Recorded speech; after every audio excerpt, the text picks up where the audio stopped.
Good morning. This is Stan in Gainesville, Florida, and you are listening to Light Talk. Hi, this is Steve in Dallas, Texas, and today we are discussing IRTA, working on a budget, homework assignments for brand new grad students, and typical work weeks for educators, all on Light Talk. And this is David, coming to you from the beautiful Belmont Shore area of Long Beach, California. And if you don't already know, you are listening to Light Talk, and we are the Lumen Brothers. Who are still going. And welcome, everyone, to episode 127 today. And boy, we have a lot of things to talk about today. But the first thing, I'm going to just kick it off to Steve, because he has an announcement about Hog Factor. Yes, I want to congratulate the finalist for Hog Factor 2019. So congratulations goes out to Carnegie Mellon. Again. 5 out of 5. Congratulations, 5 out of 5. Carnegie Mellon. Wow. Webster College, 3 out of 5. And rookies, Brooklyn College. So this is going to be great. I can't wait to get to LDI and see them. Carnegie Mellon, Webster, and Brooklyn College. Those guys at Carnegie Mellon cornered the market on Hog Factor. Well, they've got a great moving light program there. They do. They really do. Also, Stan has some news and an announcement about a new competition. So, yeah, I just found out accidentally that one of our favorite companies, SGM, who I understand is owned by Martin, who makes these great outdoor fixtures, we're planning a class project here to do some facade lighting in a class, and I called them up to see if I could hit them up for a loan. And lo and behold, what did I find out? They're running a program where they send you lights and you light up an iconic building on your campus. It's designed for universities.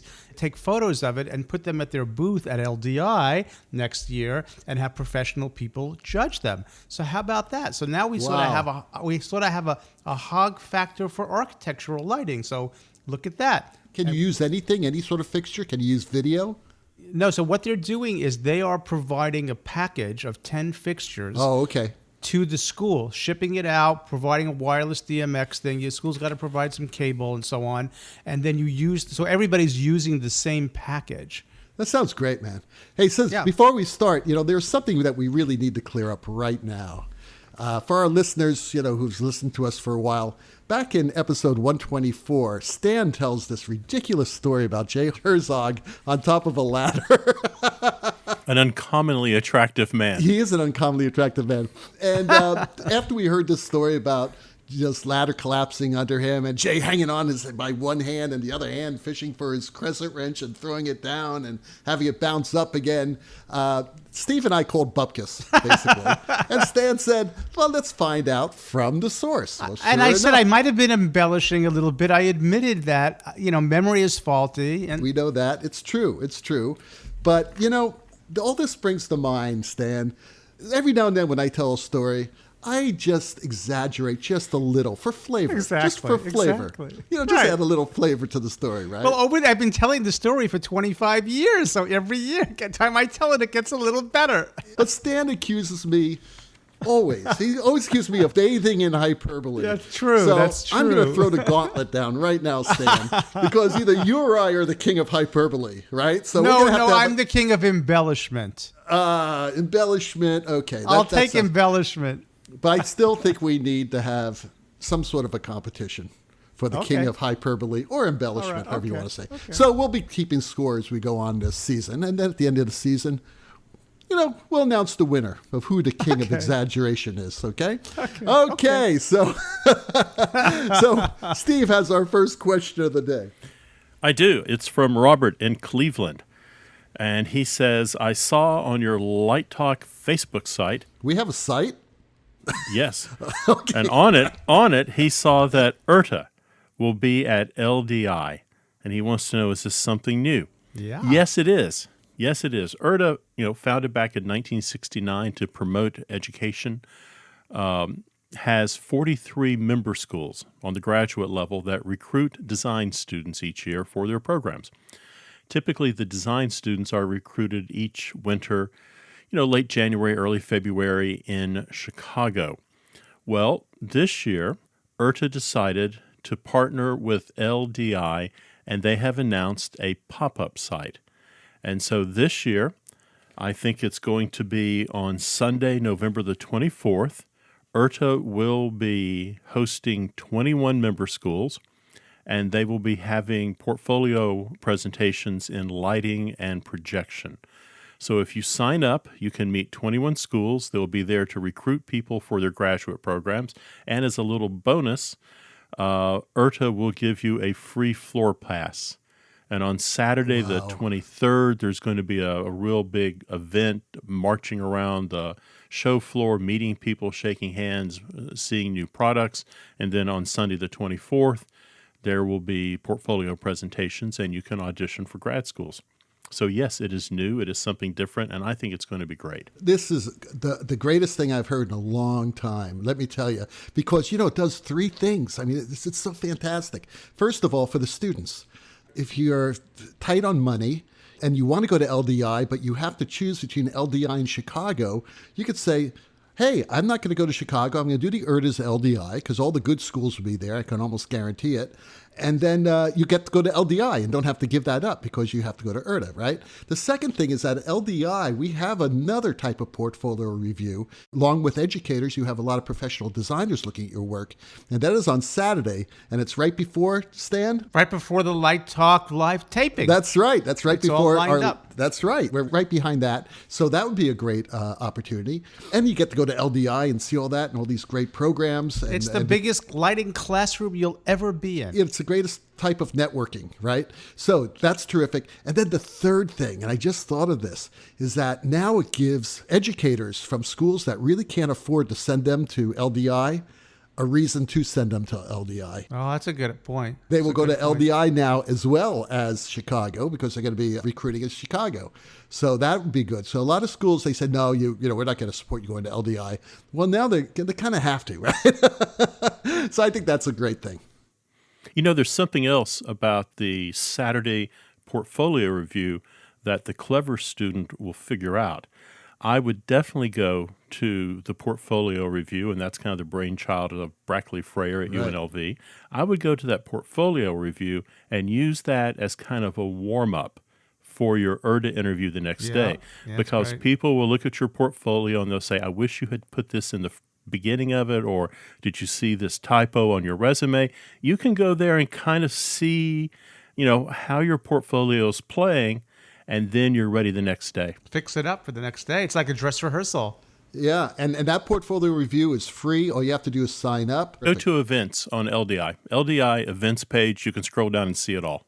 Doug from Cambridge, Mass. asks, how do I intelligently upgrade an old theater on a budget? When will LED ellipsoidals get significantly cheaper, like under $700? And what's a great board for under $5,000? What do I do with my old dimmers? I have over 100 of them and about 2,000 amps of power. And finally, do I get rid of twist lock receptacles and move to Edison? Now, Doug, you've asked 7 questions here. And we're going to try to answer. But I must say something about Doug, because Doug is great. Doug and I have been going back and forth. He sent this question in, and we had a lot of questions, and finally we got to answer it. And he told me that he is binge listening to our entire repertoire of shows, and he says he only has 12 left. And he's crazy. He's crazy. going to have brain damage. That's what I said. I said, I'm really concerned, and I'm concerned to all the listeners who do that. Listen, we love the numbers. Don't get us wrong. I mean, episodes 1 and 2, they're like, 5,000 downloads for those. It's insane, especially considering that the sound really was terrible in those. But really, take it with moderation. All things in moderation, even light talk. I mean, I binge car talk. I still haven't heard all the car talks, right? And I'm on like episode 1,712, right? And but still, you can only take so much. So please be careful out there. We can only take so much of each other. Oh my God, let's not get into that. All right, so let's get to Doug's question. Doug, thank you for sending it. Yeah. Hang on, I've got something. What? I'm looking at his question. Yeah. I can answer it really fast. Okay, go. The answer is consultant, any day now, take your pick, yes, no. There it is. No. Done. Are you saying done. no to what's a great board under $5,000? No, I'm saying no to and move to Edison. Okay. I should have said hell no. There, Hell that's no clear. for Edison. Yes. Yeah. don't Okay. move to Okay. Edison. Here we go. No, we don't do okay. that. How do I tell? Okay. Doug is working in a very old theater, and he's got a lot of old incandescent fixtures. He explained this to me in his in our discussions, and he's frustrated because his school district does not have a lot of money. They don't have any money. So he's got He's these in old, Cambridge, Massachusetts. That's not so. What, that they don't have money? Yes. Well, are you calling our listener a liar? I'm calling. Yeah, I'll talk to Doug. All right, talk to Doug. I lived in that area. Now, not recently, but I cannot believe that Cambridge is poorly funded. All right. So Anyway, we'll see let's about that. assume that they are, and let's say he doesn't have any money to work with. Okay, let's just assume that for now, just for the question, because there are people out there who live like in Oklahoma or Nebraska, places that may not have a lot of money. Nothing against Let me Oklahomans. just say- Nothing against Nebraskans. That's a stereotype. They have the money. They just don't want to let go of it. Okay. Hold it. Let me just say, a few episodes ago, Stan insulted Nebraska. Now you've insulted Nebraska. Oklahoma, I don't give a damn about, but Nebraska. Wait a minute. Wait is a minute. better than that. Which of you two dudes has lived in Nebraska? Right. Crickets. I have for 7 years, and I can tell you for a fact, if you think those farmers and ranchers don't have any money, let me tell you, you are wrong. Now, some could say that they're land rich and cash poor, but I will tell you, because I did consulting work in counties that had more cattle than people, and there's money. They just have to decide they want to do it. It's got nothing to do with the money is there. There's not a shortage of money. Doug, I'm trying to help you out, man, and I'm getting all these different things. Anyway, assuming that poor Doug does not have money and his school district doesn't, okay. Yeah. Then you're stuck. His first question, you're stuck. No. When will LED ellipsoidals get significantly cheaper, as in under $700? Well, Steve answered it. No. Steve, what was your answer? Never? He said any day now. Any day now. I believe, prediction number one, I believe, Doug, if you come to LDI, you will see a color-changing LED at the $700 mark. Yep. It might. Where's it might made? be made in China. That's right. China. Yeah. China. Yeah. With a Chinese label on it. Sure. Yeah, but it'll probably, it may look terrible. Who knows? Who knows? But it may. You usually get what you pay for when it comes to LEDs. Steve, what was your one-word answer to the board? Yes? Take your pick. Take your pick. Because there's plenty. Yeah. Well, you got I don't think the Ion is under 5,000. Mine was. Was it? 4500 Ion XE, 4 universes, and a 12-channel fader wing not motorized. If that's the case, you will get that with the new operating system running With augmented. That's a no-brainer. Steve has a suggestion also. I'm going to say Neo. Neo, You yes. got all kinds of expansion. If you go with a full Philips product line there, then you don't have to worry about hundreds and hundreds of universes. Yep. Though a Right. Neo can handle up to 100 DMX universes. Unlimited on the Strand products. That's right. I would go with either the Neo or the Ion. But let's say they cut his budget, or something like that. Right. You got to get a good board. You got to get something that's simple but powerful. Yeah, and it depends on whether he wants something he can put his hands on. If he's using movers, does he need encoders? Eventually he will. Eventually he will. Right, I agree. I agree. So that's okay, and what to do with the dimmers, Steve? Toss. But what does he use for dimmers? Well, he's got some mighty big dimmers. He's got some mighty big lights. I have 100 dimmers and about 2,000 amps of power. Yeah. So you know what? Back to your answer to the first question, Steve, with the one-word consultant. Since I do that, the first job of the consultant at a project like this is going to be able to advocate for the client, in this case, Doug, to the powers that be, to cause them to look deep into their souls and find their pockets to do the right thing. And I'll say this publicly: the first thing that we look at, one of the at the forefront of our minds, is the first thing we look at is safety. And we analyze the safety concerns that might be present in systems of this age. And that oftentimes Yep.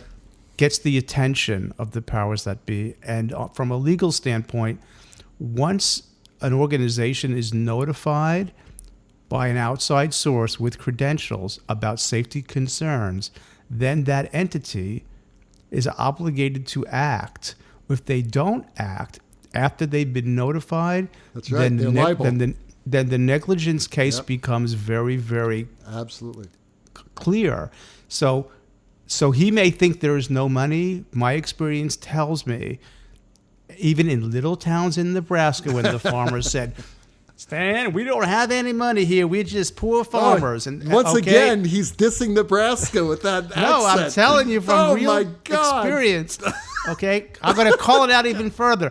Custer County, Nebraska. Look Custer. it up. All right. Custer County, Nebraska. Look it up. And I went up there, and these guys were like, why do we need to do all this fancy stuff? And once they realized that their children might be vulnerable to safety concerns, guess what? They closed the theater, condemned the building, and fired the teacher. That's right. And saved hundreds of thousands of dollars in And salary. put it all in a STEM program. Well, You're right, Steve. in one scenario, that might be true. But in the scenarios that I had anything to do with, that never happened. All right. Now, Stan has a good point because, safety is very important, but so is sustainability. Now, I Absolutely. sold my Provost, and we supposedly had no money. We don't have money on getting an entire LED system when I had ETC come out and do a presentation for him and also some other people about, how much power savings you'd save and everything else, and lamp life, all that stuff.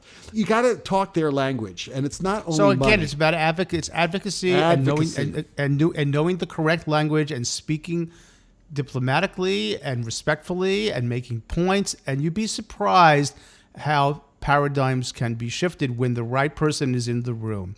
And that's sort of what my value is. I mean, a lot of people can do the technical work that we do, but it's that first meeting, right? It's that first encounter with those. And the hard part, Doug, is getting someone like me. You have plenty of good people up in that area that do this work.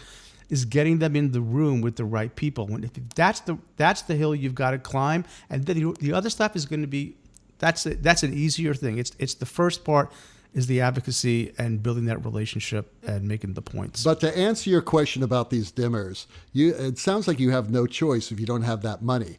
So what I would do is I would get a reputable electrical company in there to inspect the dimmers and to do whatever is necessary to make them safe so that they don't catch on fire.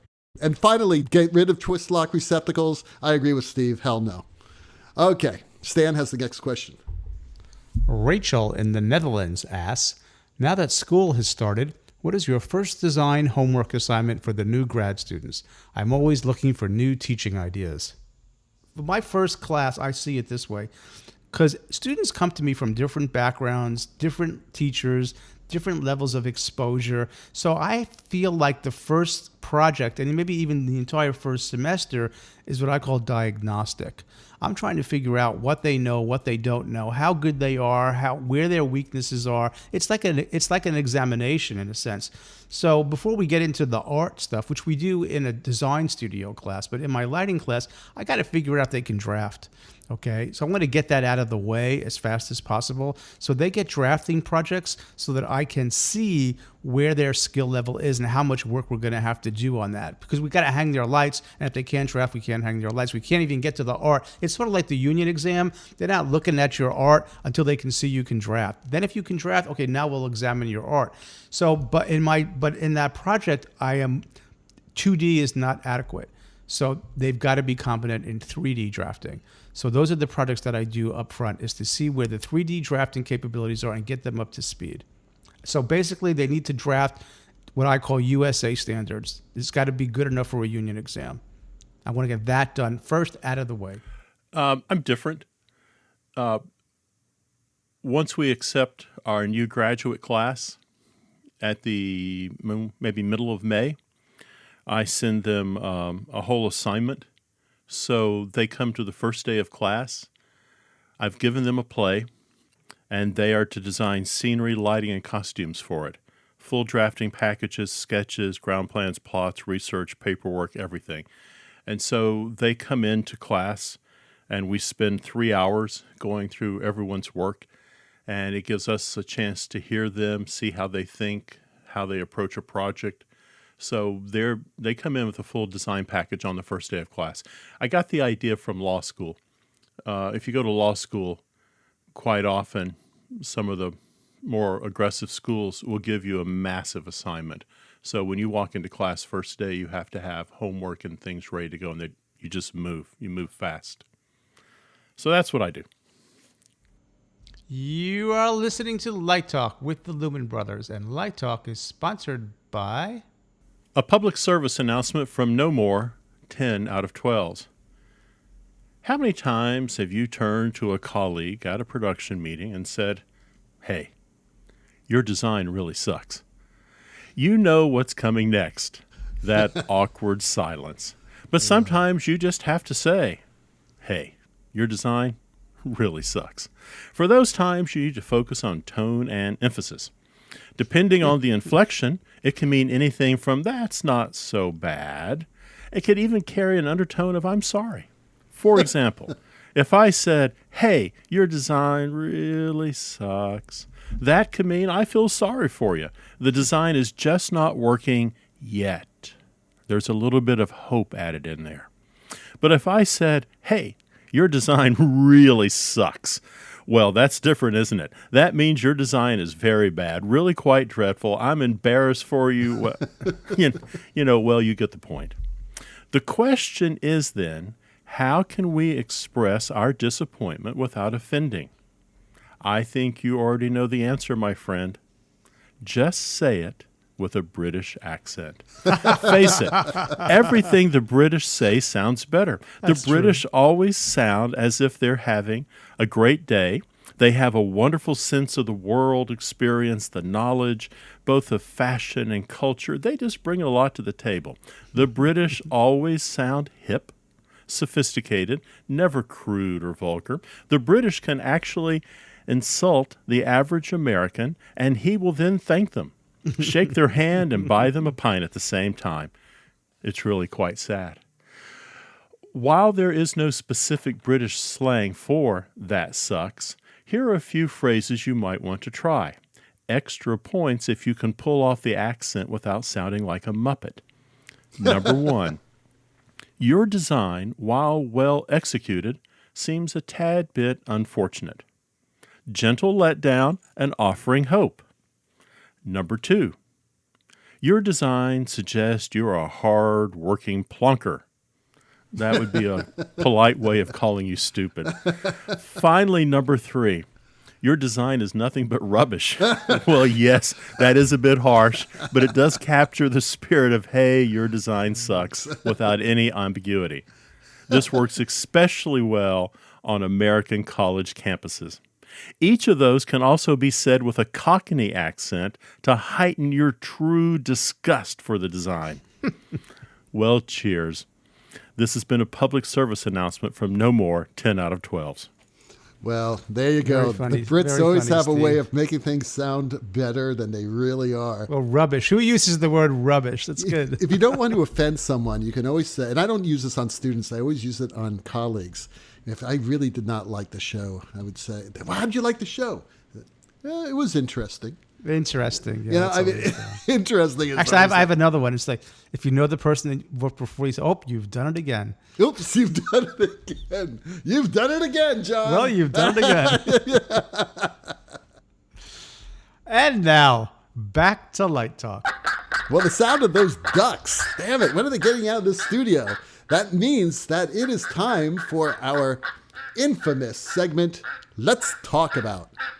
And today we are going to talk about the challenges that we have as designers, educators. And it actually comes from a question we received from a listener, is describe your typical work week for you as a designer educator. So what do you guys think? Well, I had a typical day today. So it's not a show because you know that I work mostly as a consultant now. But at 7 a.m., my phone buzzed. And it's because it's a colleague who I consult with. And when I get an email from him, the phone buzzes. So I pick it up and it says, "Stan, can you make a meeting at 3 o'clock in Sarasota on September 18th?" So what's the first thing I do? I check the calendar. And on Wednesdays, I teach from 11:45 in the morning until 1:30. That's not enough time to leave after class and get to Sarasota. So what do? I either go back and say, no, I can't make the meeting, or I say if I can move my class. So I text my students and I say, are you guys available on Wednesday mornings from 9 to 11? Why, yes, we are.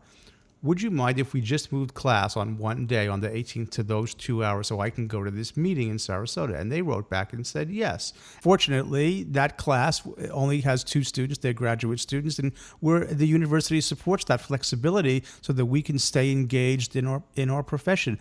But being away for a week or two for a theatrical design is a little bit more challenging, although I can usually go for 5 days and it's not a problem.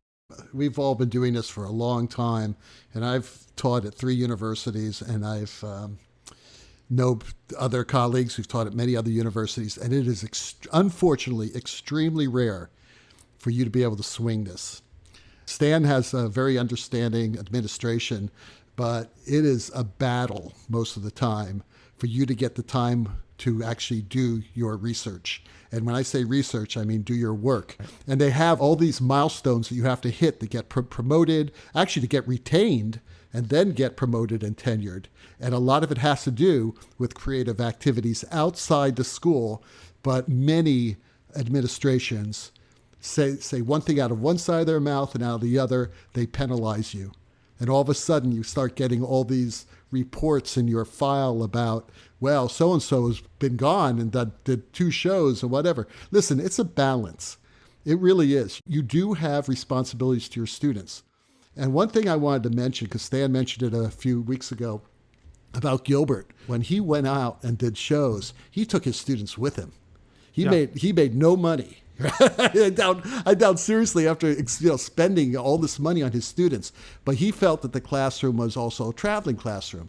And that's one thing that you may want to look at if you are in a situation and you're thinking about teaching, and that is that you get an agreement in writing that you will be doing this and you will be taking at least 1 student with you, maybe 2, maybe 3, it depends on the gig. But that's one way that you can bridge that. It's very difficult. It depends on where you are. Like, if I was teaching in New York City or another city where there was a lot of work available to me and there were other designers who could come in and cover for you, it's one thing. When you're in these land grant institutions like where I am, which is a small town, basically there wouldn't be a town here if the university wasn't planted here. It's really hard to maintain your professional activities, and if you came from a big city, you're not there anymore.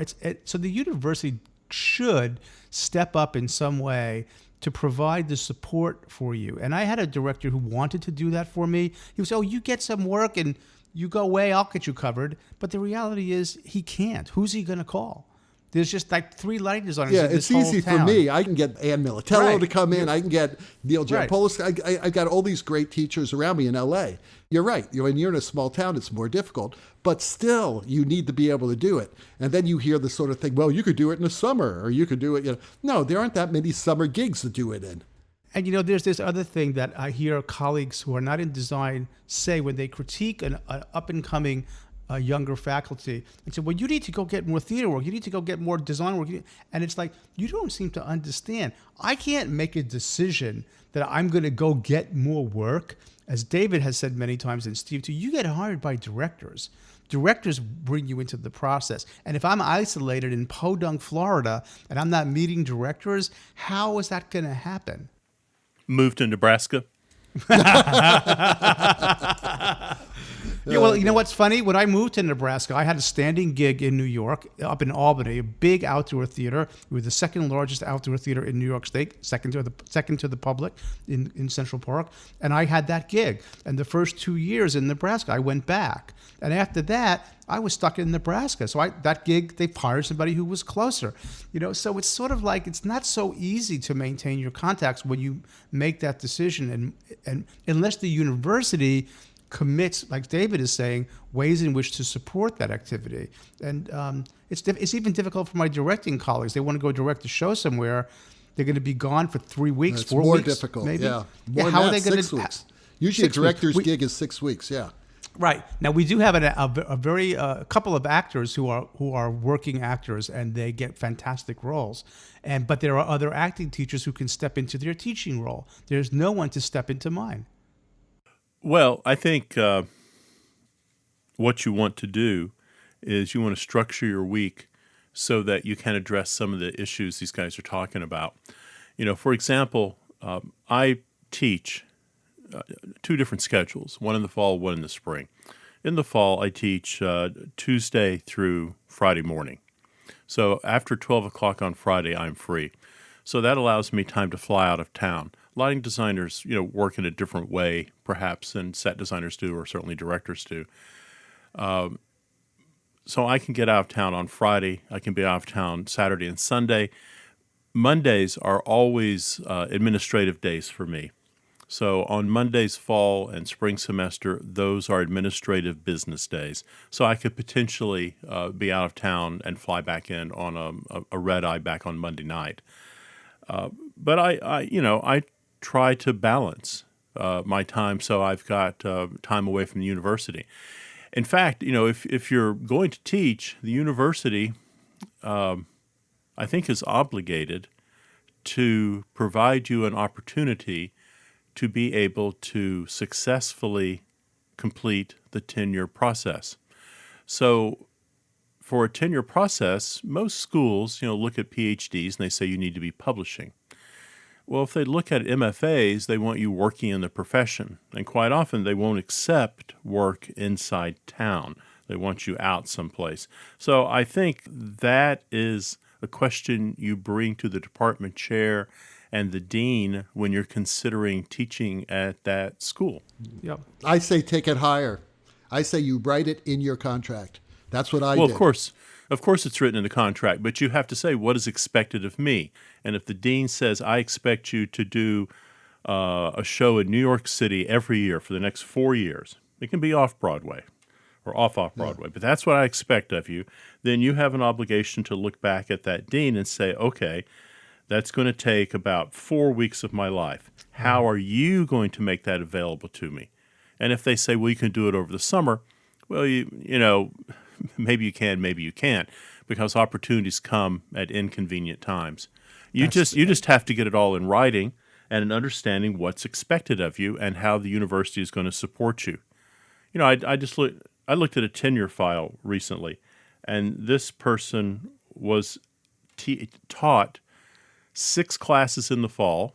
Now we don't know how big the classes are, but that you can imagine. Doesn't matter. That's a lot of classes. It was kind of theater production technology, things like that.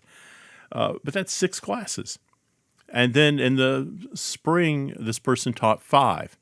And this person was expected to design 1 or 2, kind of in quotation marks, regional shows each year and design the 5-show season for the university. If they had a student who could design a show, that was great. But he or she was really expected to design the season, maintain these bunches of classes, and fit in a couple outside shows. Ridiculous. So it was. It was completely nuts. I want to say something because I'm glad Steve brought that up, because that's what I was thinking as I'm sitting here listening. That these people who make up these expectations live in some kind of aspirational world that's completely detached from reality, right? And it makes me mad. I can tell you that I have written letters for people, for tenure letters, that said, what you are asking of this person is completely and totally unreasonable. I basically scolded them in the letter because this person is running a program, doing all this work, blah, blah, blah, blah, blah, doing recruitment and teaching these, and then you expect them to win a Tony Award too? I mean, are you out of your minds? Like, I don't know what these people are thinking. I almost want to say to them, what have you done lately?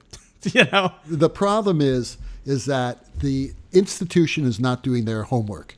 Because at my institution, we've completely rewrote the entire tenure process. And you know who sets the standards for the professors in the Department of Theater Arts? The faculty of the Department of Theater Arts.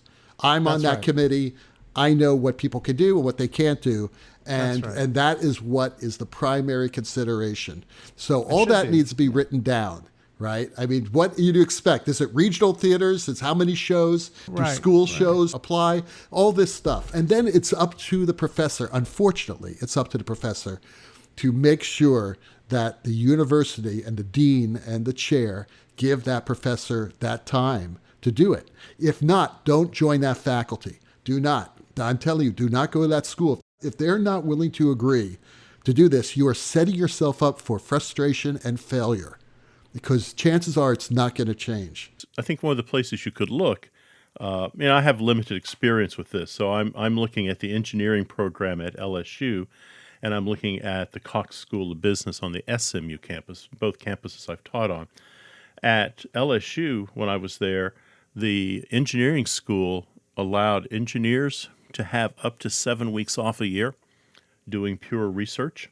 So I was able to negotiate. It was right there. If they get 7 weeks off out of the school year, then I get 7 weeks off out of the school year, and the university paid for a replacement for me. So that allowed me to do a lot of touring in Europe with Limon because I could be gone for 2 weeks, and the university would cover it. But because they were a Research One facility, they recognized that need, at least in engineering, and I'm sure in the hard sciences. Here on the SMU campus, the Cox School of Business, and I suspect almost every school of business, has a lot of working professionals in it. Right. And so they understand the balance between the classroom and the commercial world in a way that maybe the English department wouldn't.